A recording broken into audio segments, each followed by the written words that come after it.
Hello all. Hope you're having a great day today. So today we are talking about is chapter 16, flexibility, and this is part 3, our final part.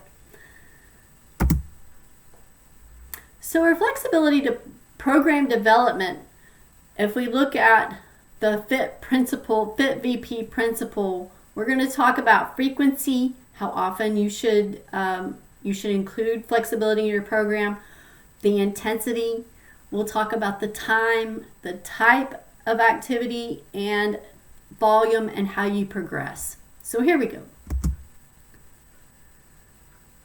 So frequency, it is currently recommended that stretches be performed at least 2 to 3 days a week, but stretching exercises are most effective when performed daily, including 2 to 4 stretch repetitions per muscle group.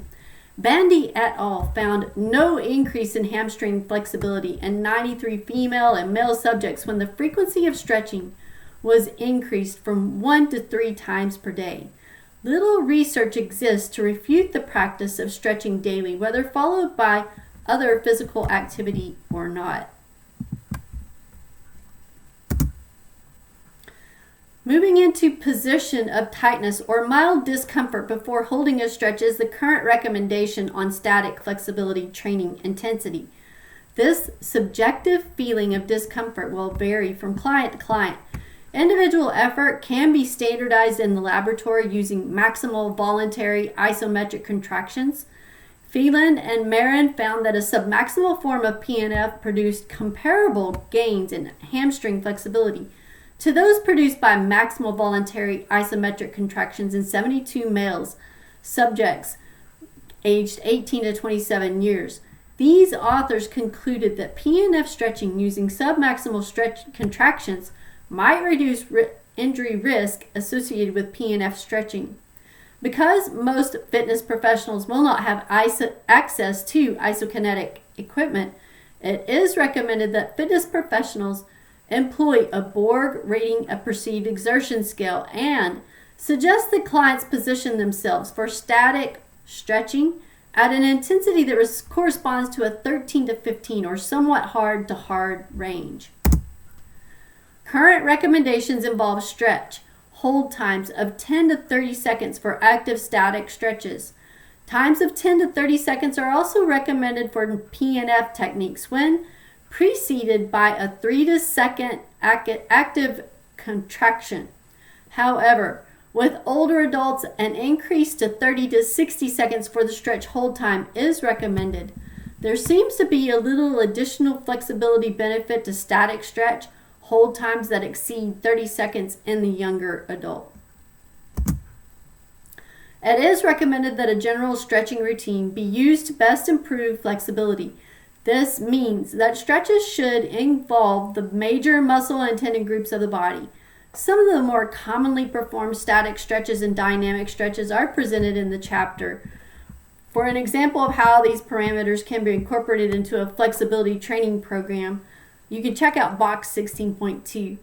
Because PNF techniques require advanced skill and experience, only fitness professionals who have advanced training and practice should attempt employing these stretches. For more information about PNF techniques, readers are referred to Hoglund. A total of 60 seconds of flexibility exercise per joint is recommended. This goal may be accomplished by repeating each exercise 2 to 4 times.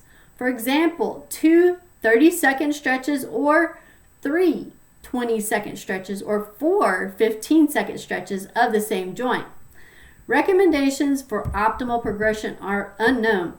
It is recommended that low to moderate intensity aerobic activities be done as a warm-up, or that moist heat packs or hot baths be used to passively warm the area prior to stretching.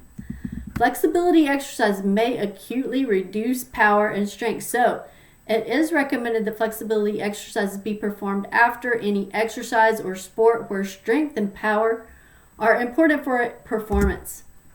The purpose of this chapter was to present flexibility as an essential ingredient of health-related fitness and to provide personal trainers or fitness professionals with a basic understanding of how to properly incorporate flexibility training into the exercise programs of healthy individuals. Although the science of flexibility training may seem confusing and at times conflicting, personal trainers or fitness professionals are urged to continue to keep pace with the changes in the scientific literature as it develops.